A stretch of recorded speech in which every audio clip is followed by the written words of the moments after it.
पुनीत भैया, कल हमारी परीक्षा है और गति एवं दूरियों का मापन अध्याय से सवाल पूछे जाएंगे। आप हमें इसके बारे में बताइए ना। तुम समझाओ सोनिया, कहीं जरूरत होगी तो मैं तुम्हारी सहायता कर दूंगा। ठीक है, मैं कोशिश करती हूँ। पवन, हम पहले दूरियों का मापन समझते हैं। अच्छा ये बताओ कि हमारे घर से हमारे स्कूल की दूरी कितनी है? ये तो मुझे नहीं पता, लेकिन मुझे ये जरूर पता है कि हमें स्कूल पैदल जाने में 20 मिनट लगते हैं। हाँ, अगर हम दौड़ते हुए जाएं तो और भी जल्दी पहुँच जाएंगे। साइकिल से तो और भी कम समय लगेगा। अब ये बताओ कि हम इस दूरी को और किस प्रकार माप सकते हैं? नहीं समझ में आ रहा। अरे पवन, थोड़ा दिमाग तो लगाओ। पवन कुछ देर आंगन में इधर उधर चलता है। अच्छा, आंगन के इस कोने से उस कोने तक जाने में मुझे 20 कदम लगे और 1 सेकंड में मैंने लगभग 2 कदम चले। इस हिसाब से मुझे स्कूल पहुंचने में तकरीबन 23 या 2400 कदम लगते होंगे। शाबाश पवन, क्या तुम जानते हो कि पुराने जमाने में लोग ऐसे ही दूरियों को मापते थे। अलग अलग जगहों पर भी शुरू में लोगों ने शरीर के विभिन्न अंगों की सहायता से दूरियों को मापना शुरू किया। जैसे भारत में प्राचीन काल से अंगुल यानी अंगूठे से तितली उंगली तक की दूरी का प्रयोग किया जाता रहा है।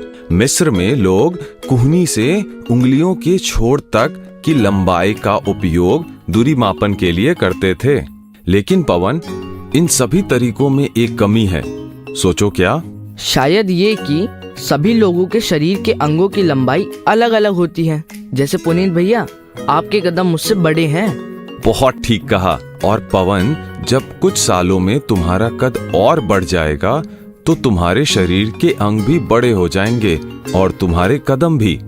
हाँ, इसलिए हमें दूरी के मानक मात्रकों की आवश्यकता होती है, जैसे मीटर, फुट, गज आदि।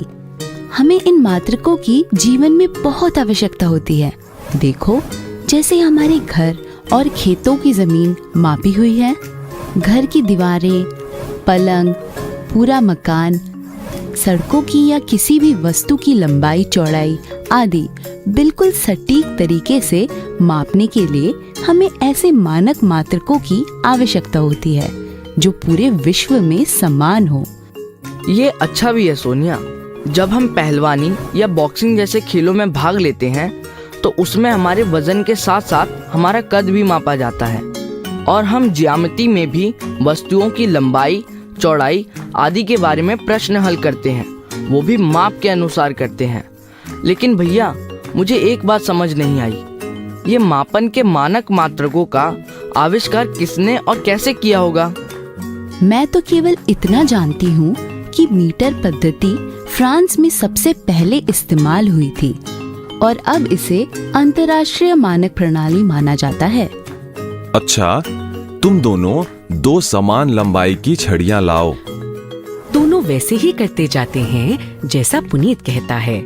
ऐसे ही एक विद्वान ने एक छड़ी लेकर उसको मीटर का नाम दिया और सबको उसके बराबर की छड़ियों से लंबाई मापन करने को कहा। अगर बहुत लंबी दूरी मापनी हो तो 1000 छड़ियों के बराबर की दूरी को किलोमीटर कहा गया। अंग्रेजी में किलो का मतलब है 1000। और छोटी दूरी मापनी हो तो? उसके लिए तुम अगर मीटर वाली छड़ी पर 10 बराबर हिस्सों का निशान लगाओ और फिर 10वें हिस्से में फिर से 10 बराबर निशान लगाओगे तो वो सेंटीमीटर को दर्शाएगा, जिसे हम छोटी दूरियों या चीजों के मापने के लिए इस्तेमाल करते हैं। चलो, अब तुम मुझे बताओ कि अगर एक साइकिल के टायर का परिमाप मापना हो तो तुम क्या करोगे? उसके लिए मैं लट्टू की डोरी पर छड़ी वाले निशान लगा लूंगा। शाबाश पवन, तुम कल जरूर परीक्षा में अच्छा प्रदर्शन करोगे। पवन, अब तुम्हें गति के प्रकार एवं गति के मापन के बारे में जानना चाहिए।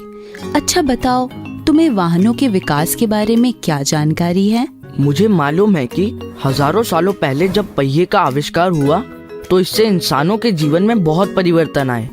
पहिए के अलावा नाव के आविष्कार ने भी बहुत प्रभाव डाला। नाव के कारण पानी के आसपास बसी दुनिया की खोज करना आसान हो गया। पता है, हवाई जहाज से पहले लोग समुद्र में जहाजों से लंबी यात्रा किया करते थे। नाव की सवारी मुझे बहुत पसंद है। कितने आराम से चलती है। पानी में सड़क जैसा घर्षण नहीं होता है ना। हाँ, लेकिन घर्षण आवश्यक भी होता है, नहीं तो हम चल भी नहीं पाएंगे और आम सतह पर भी फिसलने लगेंगे। जैसे कि फर्श पर तेल या साबुन गिरा हो तब फिसलते हैं। हाँ, इसीलिए घर्षण संतुलन में होना चाहिए। बहुत ज्यादा या बहुत कम होगा तो भी चलना मुश्किल होगा। नाव और पहियों के आविष्कार के बाद धीरे धीरे वाहनों का विकास होता गया और अब तो हवाई जहाज तक बन चुके हैं।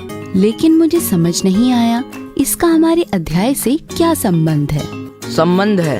अच्छा सोनिया, तुम कैसे बताओगी कि कोई वस्तु गति में है? नहीं पता। अच्छा, उस कुत्ते को देखो। पहले वो उस दीवार के पास था, अब उस गाड़ी के पास है। हाँ, तो जब किसी वस्तु या जीव का स्थान समय के साथ बदलता है तो इसका अर्थ हुआ कि वह वस्तु या जीव गतिशील है। पर पुनीत भैया, हम इसे मापेंगे कैसे? अगर हम समय की एक मानक इकाई जैसे 1 मिनट लें तो स्थानों की दूरी में 1 मिनट में जितना ज्यादा परिवर्तन होगा उसकी गति भी उतनी ही ज्यादा होगी। जैसे एक कार 1 मिनट में एक साइकिल से ज्यादा दूरी तय कर सकती है।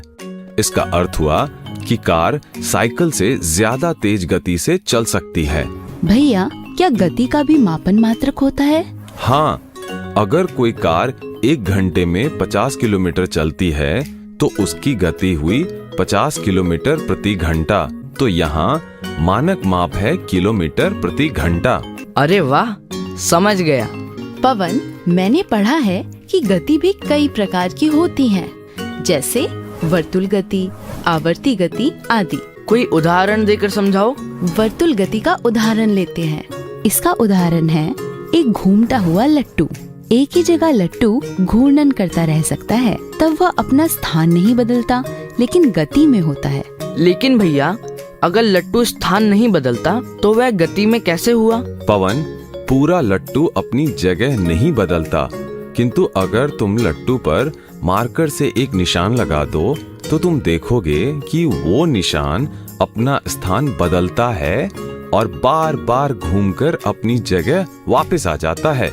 घड़ी की सुइयां, पंखा आदि भी इनके उदाहरण हैं। और सोचकर देखो, हमारी धरती भी तो वर्तुल गति में है। इसी वजह से दिन और रात होते हैं। भैया, मुझे ये तो समझ आ गया, लेकिन अब मुझे एक और सवाल सूझ रहा है। वो ये कि धरती तो सूरज के चारों ओर भी चक्कर लगाती है और लट्टू भी घूमता घूमता इधर उधर जा सकता है।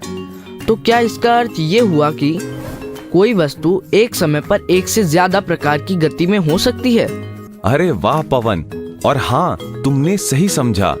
एक वस्तु एक से अधिक प्रकार की गति में हो सकती है। जैसे कार का टायर आगे भी बढ़ता है और घूमता भी है।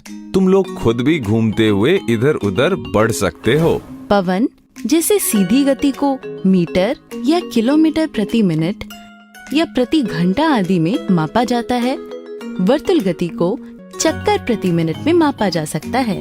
वर्तुल गति के अलावा गति का एक प्रकार है आवर्ती गति। इसका उदाहरण है आगे पीछे आवर्ती करने वाला झूला। इसे हम आवर्ती प्रति मिनट या प्रति घंटा आदि में माप सकते हैं। इसके अलावा आवर्ती गति के कुछ और उदाहरण हैं।